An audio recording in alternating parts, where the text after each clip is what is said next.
इस कार्यक्रम के माध्यम से जिसका नाम है आपके सवाल गुरुदेव के जवाब। आप सकल दिगंबर जैन समाज मुजफ्फरनगर उत्तर प्रदेश भारत की ओर से आचार्य भगवान के चरणों में त्रिबार नमोस्तु नमोस्तु नमोस्तु। और जो भव्य आत्मा यूट्यूब निर्भय वाणी चैनल के माध्यम से इसका आनंद ले रहे हैं उन समस्त भव्य आत्माओं की ओर से गुरुदेव को त्रिबार नमोस्तु पढ़ते हुए बड़े सम्मान के साथ आज का पहला प्रश्न लेकर के, जिनका पहला प्रश्न था श्रीमती मंजू जैन, आए और आकर के आज का अपना पहला प्रश्न करें। श्रीमती मंजू जैन, इनका नाम है तो उपस्थित होइए, नहीं तो वेटिंग लिस्ट में पहुंच जाएंगे। यहाँ पर है बड़े उदासीन का प्रश्न लेके एक नाम लिखवाना था आंटी का, प्रीति जैन नाम लिखवाना था। आप नहीं रखना, आपको एक टाइम नहीं है, इतना ही रखिए। मैंने कहा था प्रश्न चालू होने के बाद आप कोई भी नाम नहीं आया।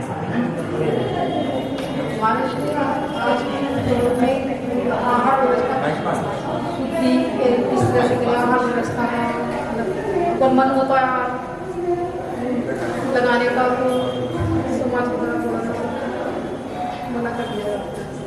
सुनिए, आपका प्रश्न है कि हम लोग श्रावक हैं और मन होता है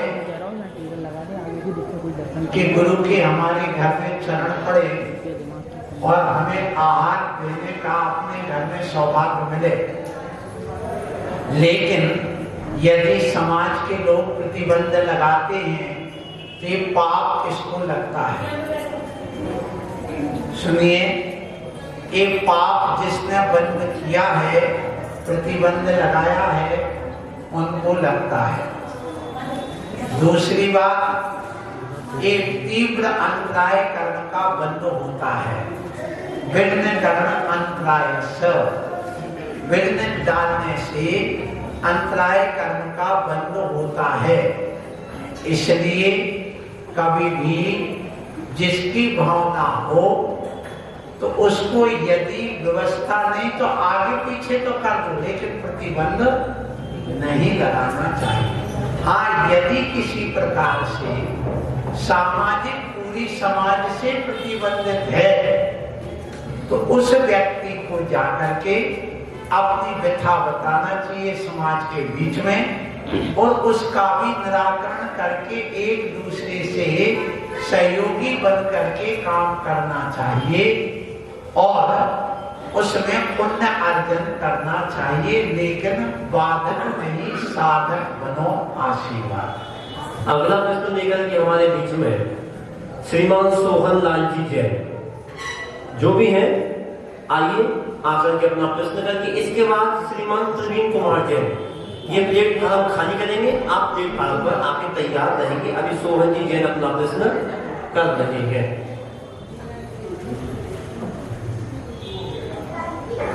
श्री आचार्य निर्भय सागर जी के चरणों में मेरा, मेरे पूरे परिवार का और जगत के सभी जीवों का बारंबार नमस्ते। भगवान, मेरी ये जिज्ञासा है कि हम गृहस्थ में रह के अपने जीवन का कल्याण कैसे कर सकते हैं? बहुत अच्छी बात, आसान मार्ग हमें बताइए। बहुत अच्छी बात। ये प्रश्न हर गांव में आता है। कोई ये नहीं कहता हम मुनि कब बन जाए। आज के गृहस्थ एक कहते हैं हम घर में रह के कल्याण कैसे करें, तो घर में रह के पुण्य तो इकट्ठा कर सकते हैं, लेकिन कल्याण करने के लिए तो घर छोड़ना ही पड़ेगा। जब तीर्थंकरों ने छोड़ा, चक्रवर्तियों ने छोड़ा, तो घर तो छोड़ना पड़ेगा। हाँ, घर में रह करके आप इतना पुण्य कर सकते हो कि अपना दान का कार्य करो, पूजा का कार्य करो।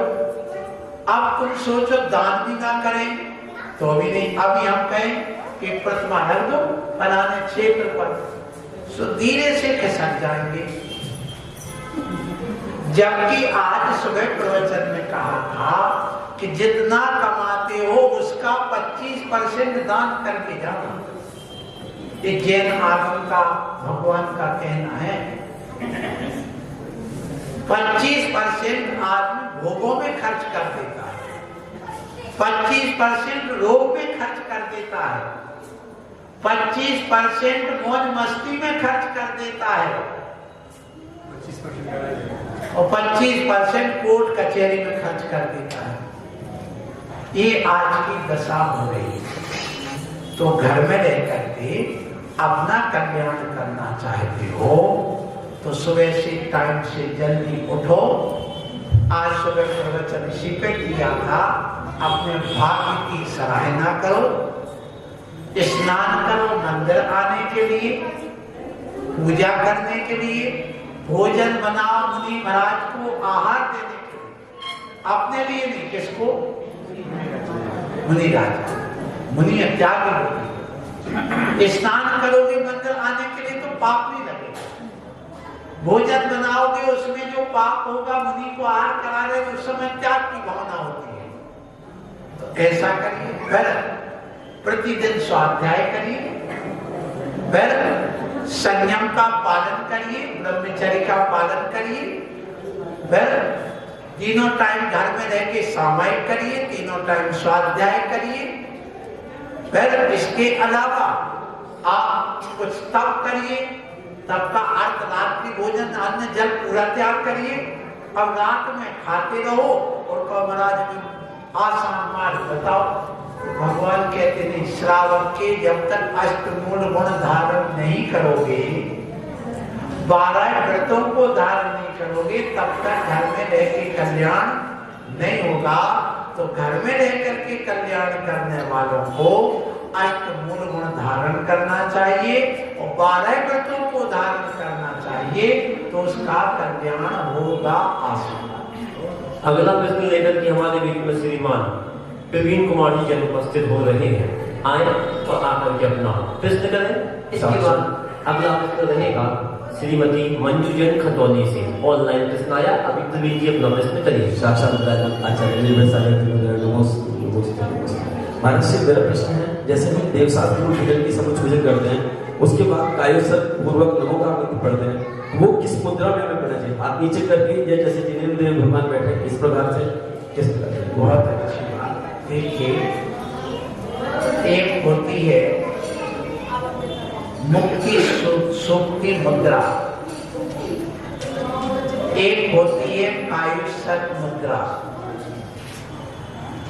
एक होती है पद्मासन ध्यान मुद्रा। कायुसर सुक्ति मुद्रा में नहीं करते, स्तुति करते। सुक्ति मुद्रा का अर्थ शीख के समान ऐसे हाथ जोड़ करके यूं अपना जो हृदय है या भगवान के हृदय में फूल बना रहता है, उसको कहते श्री वत्स। श्री वत्स नाम का वह फूल होता है, जन्म होता है, जन्म से ही होता है कि तीर्थंकर हैं, उसी से पता चलता है। तो वहां पर अपने हाथ ऐसे होना चाहिए और ये अपने आजू बाजू पसलियों के यहाँ यूं होना चाहिए, हाथ ऐसे वैसे ऐसे नहीं जोड़ना चाहिए। ये ध्यान की मुद्रा। लेकिन कायोत्सर करते समय या तो कायोत्सर खड्गासन मुद्रा, जिसको वीर मुद्रा भी कहते हैं, जिन मुद्रा भी कहते हैं, वीर आसन भी कहते हैं। नारी को बैठ करके ही कायोत्सर करना चाहिए ध्यान मुद्रा में। ध्यान मुद्रा अर्थात कायोत्सर करते समय वो आसन लगा के या पद्मासन अर्ध पद्मासन लगा के यूं ध्यान मुद्रा में बैठ करके कायोत्सर करना चाहिए। पुरुष बैठ के भी कर सकता है और खड़े होकर भी कर सकता है, क्योंकि नारी के लिए वीरचर्या करने का निषेध है। खड़े होकर के कायोत्सर करना वीरचर्या कहलाती है। इसलिए नारी बैठ के कायोत्सर करे और पुरुष खड़े होकर के करे तो उत्तम है, आशीर्वाद। अगला प्रश्न लेकर के हमारे बीच में श्रीमती मंजू जैन खतौली से हैं। उनका प्रश्न ये है, अकाल मरण क्यों होता है? मंजू जैन खतौली से है आशीर्वाद खतौनी वालों को। प्रश्न है अकाल मरण क्यों होता है? इसलिए होता है कि जब आयु का क्षय पहले हो जाता है, जितनी आयु बांध के लाए थे उसके पहले, उसी का नाम अकाल मरण है।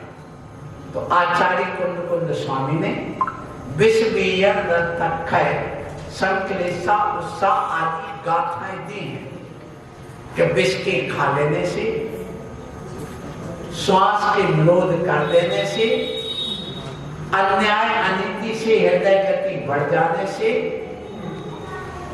अधिक भोजन कर लेने से, हाथ पैर आदि के कटने पर रक्त के क्षय हो जाने से, रोग के आ जाने से,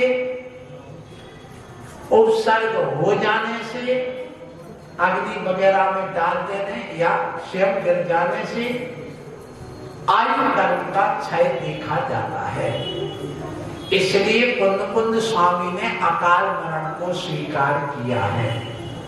दूसरी बात, तत्वार्थ सूत्र आपने पढ़ा होगा, उसके भी दूसरे अध्याय के अंतिम सूत्र 53 नंबर में सूत्र आया है, औपाधिक चरमोत्तम देहा संख्ये वर्षायुषो नव वर्त्यायुषा, अर्थात असंख्यात वर्ष की आयु वाले भोग भूमि के जीव, उपात जन्म वाले स्वर्ग और नरकों के जीव, और उत्तम शयनन उत्तम तद्भाव मोक्षगामी शरीर को लेके आने वाले, अर्थात जिनको उसी भाव से मोक्ष जाना है, ऐसे उत्तम शरीरधारी चक्रवर्ती तीर्थंकरों का कभी अकाल मरण नहीं होता, बाकी का होता है।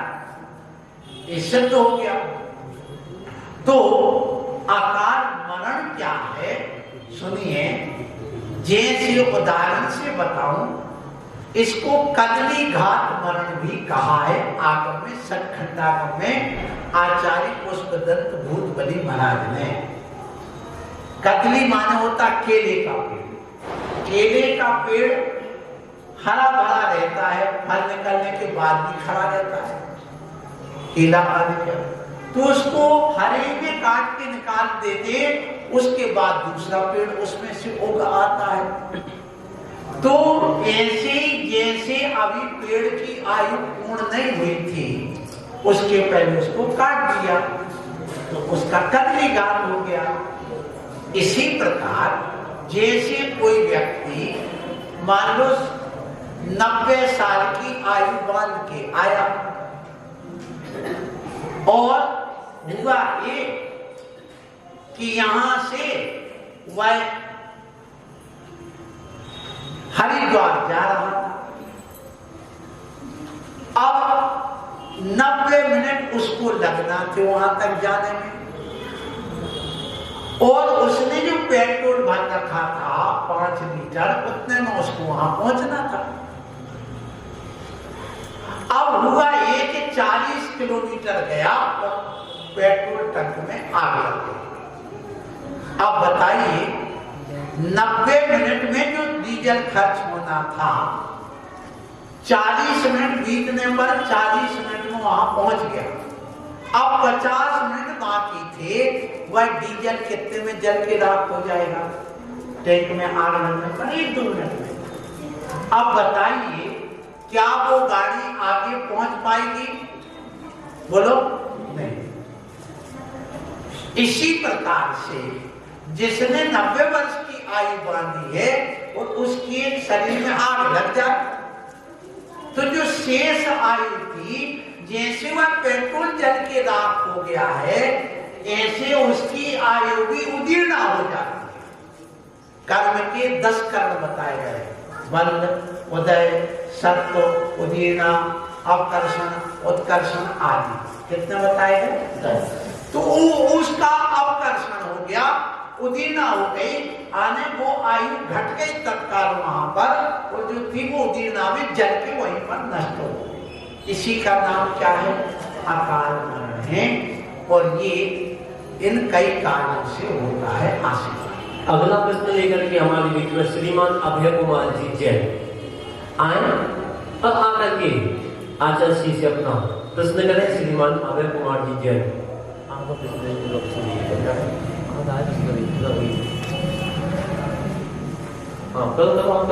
नमस्ते महाराज जी। महाराज जी, जैसे अकाल मरण के बारे में आपने बताया, तो इसमें जैसे सर्वज्ञ के ज्ञान में जो आया वही तो वही, मतलब जिसकी आयु जिस समय में से खेले थे उसी समय तो खेलेगी। जैसे कि जय मालिश करा था कि महावीर 24वां तीर्थंकर बनेगा, द्वारकापुरी 12 वर्ष बाद राजा श्रेणी आगे थे वो तीर्थंकर बनेंगे। तो जो सर्वज्ञ के ज्ञान में आया वही तो हुआ ही। बिल्कुल ठीक है, बहुत अच्छी बात। आपका प्रश्न है कि जो जो भगवान ने देखी है वही घटित होना है। सुनना, तो भगवान के ज्ञान में देख लेने पर अकाल मौत के रूप में ही भगवान ने देखा है। किस रूप में देखा है? अकाल मौत के रूप में, कि एक व्यक्ति 90 साल की आयु बांधेगा और 40 साल की उम्र में इसके मकान में आग लग जाएगी और जल करके उसकी आयु नष्ट हो जाएगी। तो भगवान ने आयु कितनी बनी हुई देखी? 90 साल। और पर तो जी कितना पाया? 40 साल। तो भगवान के ज्ञान में गलत नहीं झलका, सही झलक गया। एक बात तो ये हो गई। तो वो भी अकाल मौत उन्होंने कुछ स्वीकार करना पड़ेगा कि नहीं? बोलो। तो अब भगवान के ज्ञान में झलक गया इतने ही साल जीना है, तो भगवान के ज्ञान में ये भी तो झलका कि 90 साल की आयु बांधी है इसमें। बोलो।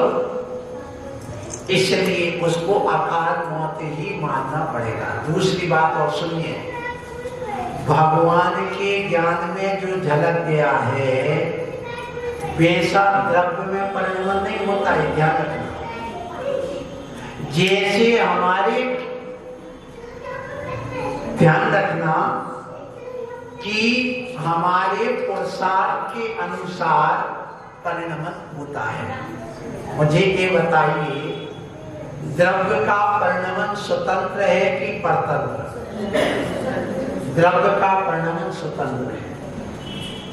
यदि हम द्रव्य का परिणमन परतंत्र मानेंगे तो बहुत बड़ी समस्या आ जाएगी। तो ये बताइए, एक कहता ब्रह्मा के बिना पत्ता नहीं हिलता है और एक कहता केवल ज्ञान के बिना पत्ता नहीं हिलता है। जो जो भगवान के ज्ञान में झलक गया है वैसा वैसा द्रव्य में परिणमन होता। तो ये बताइए, द्रव्य का परिणमन स्वतंत्र है कि भगवान के आधार पर है? बताओ, बोलो। यदि भगवान के ज्ञान में झलकने के अनुसार परिणमन मानोगे तो आपका परिणमन, द्रव्य का स्वतंत्र परिणमन समाप्त हो जाएगा। एक समस्या खड़ी हो जाएगी। सुनना ध्यान से। मुझे ये बताओ,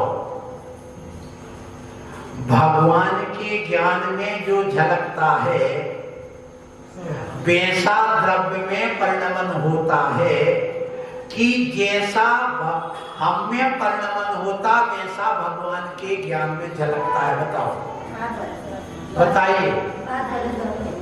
जैसा द्रव्य में परिणमन हो रहा है, जैसा हम में परिणमन होगा वैसा भगवान के ज्ञान में झलकेगा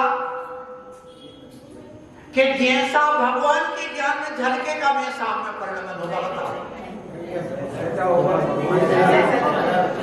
मतलब जैसा द्रव्य में परिणमन होगा वैसा भगवान के ज्ञान में।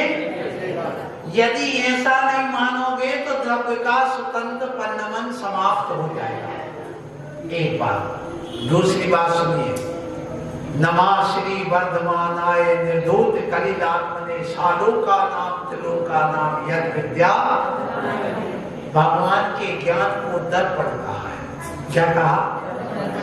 ये बताइए, दर्पण में जो वस्तु झलकती है, तो जैसी भगवान के, जैसी दर्पण में वस्तु झलक रही है वैसा वस्तु में परिणमन हो रहा है कि जैसा वस्तु में परिणमन हो रहा वैसा आईने में झलक रहा। बोलो।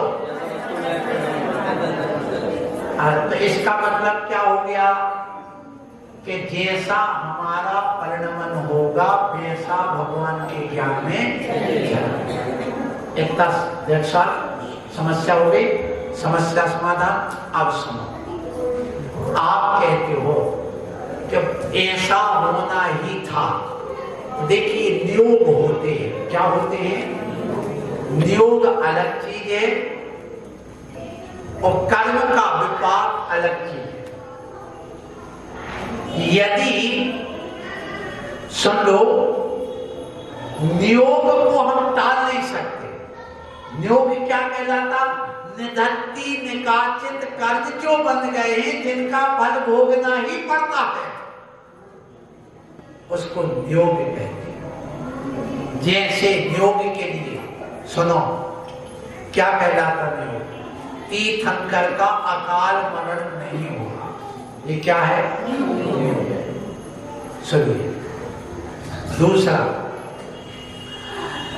नारायण के द्वारा ही प्रति नारायण की हत्या होगी। ये क्या है?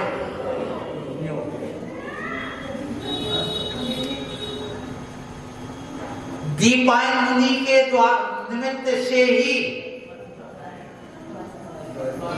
द्वारिका नगरी जलेगी। ये नियोग है। इस नियोग को टाला नहीं जा सकता। सुना? लेकिन सामान्य कर्म की स्थिति को टाला जा सकता है। यदि नहीं टालोगे तो अपकर्षण उत्कर्षण क्या कहलाता है? ये सारा सिद्धांत गड़बड़ हो जाएगा। कर्म सिद्धांत उदीर्णा, अभी जो बात आई थी वो भी बेकार चली जाएगी। सुनना, बहुत सारी समस्या बन जाएंगी।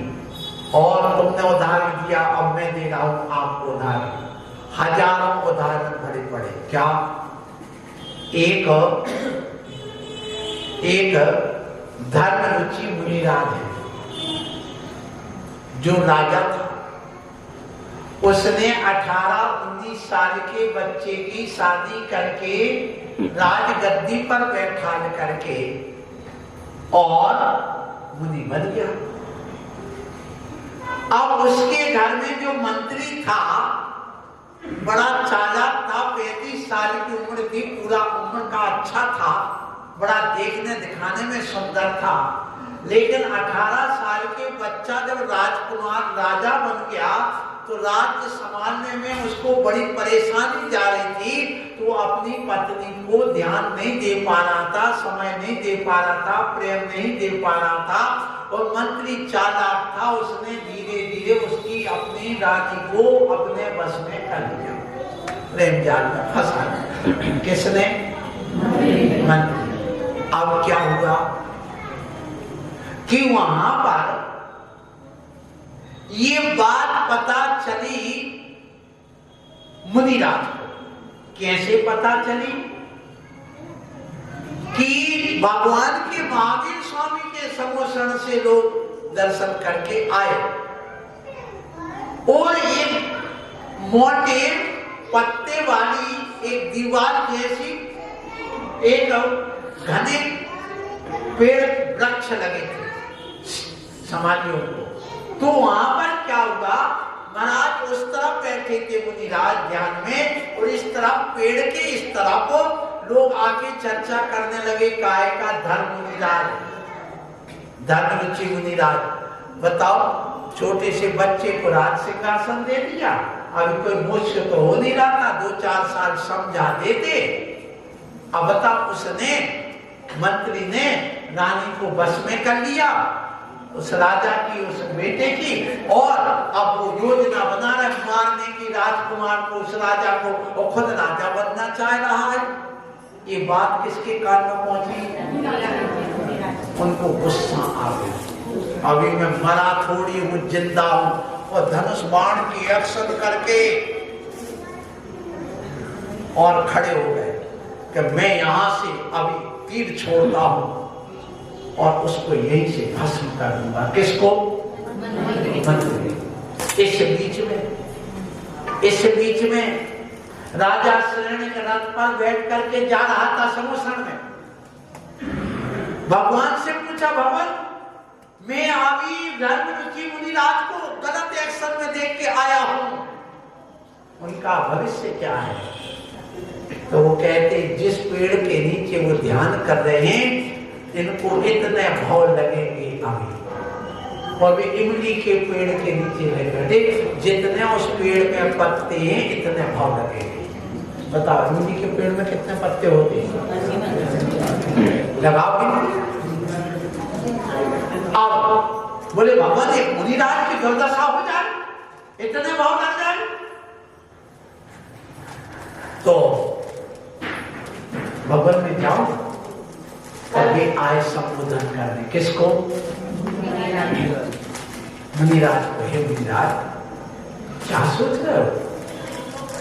आदिनाथ के पुत्र बाहुबली छोड़ के चले गए वसुधा काली की बाहु की नहीं, और तुम इसमें कौन जो करेगा वो भरेगा। कहां परिणामों को बिगाड़ रहे हो?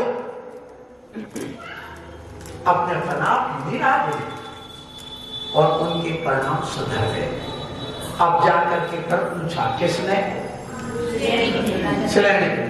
भगवान अब क्या होगा? बोले अब जिस पेड़ के नीचे पहुंचे हैं अब उनके इतने भाव बचे हैं। अब वो पीपल के पेड़ के नीचे बैठे थे। किस पेड़ के नीचे? तो अब भाव कम हो गए। अब इस बीच में कुछ श्रावक आए और वो कहते देखो धन्य धर्म रुचि मुनिराज, जिन्होंने अपने परिणाम को सुधार दिया। समोसण भगवान की चर्चा हो रही तो उन्होंने असंख्यात गौतम कर लिए अपने, जो भटकना था उनको। धन्य ऐसे मुनिराज, ऐसे होना चाहिए। और उनका सदुपयोग श्रेणी चढ़े केवल ज्ञान प्राप्त कर लिया। अब बताओ, बोलो अब है ना? है सवेरे का मेरे नाम राशि है। अब बताइए, अब भगवान की वाणी झूठ हुई के सत्य?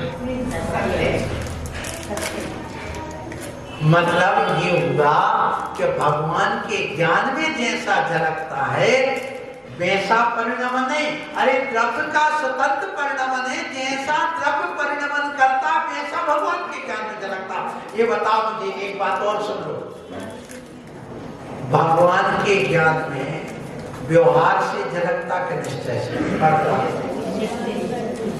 सोच के बोलना। भगवान को निश्चय से अपनी आत्मा झलकती है, अपनी आत्मा में रहते हैं, पर द्रव्य को व्यवहार से जानते हैं। क्या कह रहा हूं? पर निश्चय में तो अपनी आत्मा में रहते, आत्मा में लीन होता, अपनी आत्मा में ज्ञान आदि गुणों में है, झलक रहे। जैसे दर्पण में उसमें कोई पदार्थ झलक रहा है तो दर्पण से कोई अंतर आया गया, ऐसे भगवान की ज्ञान में झलक रहा। ये ध्यान रखना। पर द्रव्य को भगवान व्यवहार से जानते हैं, और व्यवहार तुम्हारे यहाँ झूठा है, तो भगवान का वह ज्ञान झूठा हो गया। इसलिए यदि तुम व्यवहार को झूठा करो, बड़ी समस्या आएगी। आपने प्रवचन सुना नहीं, सुन लेना। यदि हुआ मैं जरूर आपको सुनाऊंगा। इस शंका समाधान है, इसको ज्यादा प्रवचन का रूप नहीं दे सकते, उतना ही आपको समझ में आ गया होगा। अंतिम प्रश्न लेकर के हमारे बीच में श्रीमती प्रीति जैन उपस्थित हो रही है। आए और आकर के आज का अंतिम प्रश्न करें। श्रीमती प्रीति जैन आइएगा, आज आइए आज इस कार्यक्रम का अंतिम प्रश्न करके इस कार्यक्रम को आगे बढ़ाएं। श्रीमती प्रीति जैन। नमस्ते महर्षि, मेरी जिज्ञासा ये है कि जब भगवान का समावशरण लगता है तो उसमें 12 सभाएं लगती हैं। तो पहली सभा में मुनि राज बैठते हैं, दूसरी में कल्पवासी देवियां, और तीसरी में आर्यिका और शालिका। तो इस विशिष्टता का क्या आधार होता है? मतलब ये विशिष्टता किस आधार पे होती है कि भैया वहाँ पर भी लेडीज फर्स्ट होते हैं। सुनिए, आपका ये 12 सभाएं लगती हैं जी। 8 भूमि होती हैं और 12 सभाएं होती हैं। 8वीं भूमि श्री मंडप नाम की भूमि होती है, जिसमें श्री जी विराजमान रहते हैं। पूर्व मुख करके ही भगवान बैठते हैं, लेकिन समोसर में अतिशय से चारों तरफ भगवान देखते हैं, अतिशय से चमत्कार से।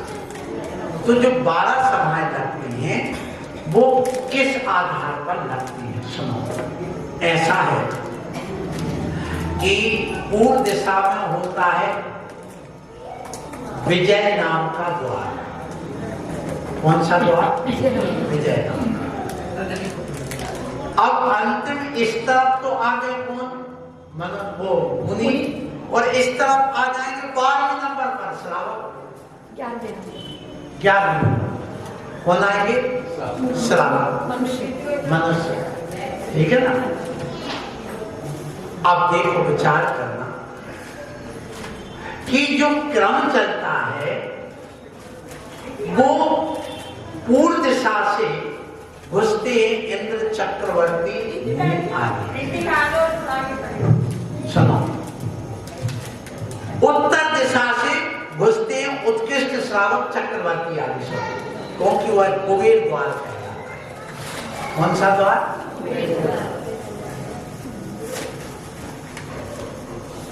वास्तु का बहुत बड़ा महत्व है, कभी सुन लेना मेरा वो प्रवचन है। विजय द्वार पूर्व दिशा से, यहां से इंद्र प्रवेश करता है और मुनिराज प्रवेश करते हैं। उत्तर दिशा से श्रावक वगैरह, और दक्षिण दिशा में जो द्वार होता है उसमें जो बीती यानी जल भी होती, जल होती, रास्ता होता है, उसमें से कौन प्रवेश करता है? देवियां और कौन?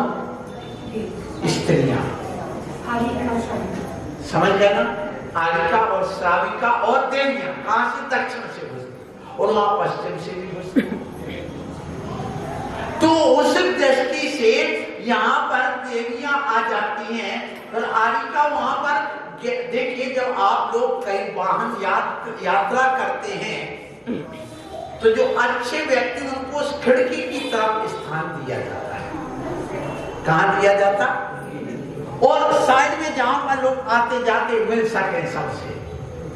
तो देखिए, जब हम प्रवेश करते पूरब में तो पहली कोठी किसकी है? मुनि की।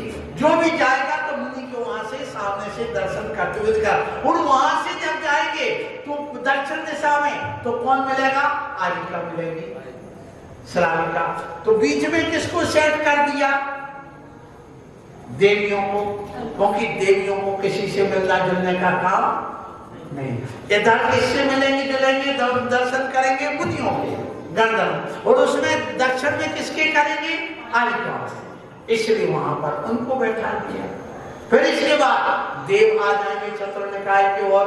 फिर अंत में वहां जाकर के मनुष्य उनसे भी मिलना चाहेंगे सब, तो उनको भी रख देते हैं। और त्रियंच भी अपने आप में महान पंचम गुण स्थानवर्ती होते हैं, इसलिए उनको भी वहां पर दुनिया के पास देश संगी और संगी को स्थापित कर दिया जाता, और संगी असंगी वहां पर चले जाते हैं। ऐसी कुछ व्यवस्था है, विशेषता है। आशीर्वाद। आज का कार्यक्रम यहीं पर समाप्त हो रहा है। ज्ञान करने वाले को ज्ञानी कहते हैं, ध्यान करने वाले को ध्यानी कहते हैं, मान करने वाले को मानी कहते हैं, और ये निर्भयता के साथ ज्ञान को आगे बढ़ाए उसे निर्भय वाणी कहते हैं।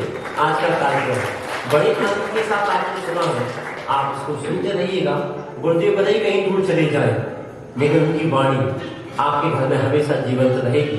मीडिया ने आपको व्यवस्था दी है, जब ऑनलाइन खाना, ऑनलाइन पीना, ऑनलाइन पढ़ाई, ऑनलाइन बुकिंग, सब कुछ ऑनलाइन हो गया है, तो क्यों ना ज्ञान का भी ऑनलाइन उपयोग कर लिया जाए।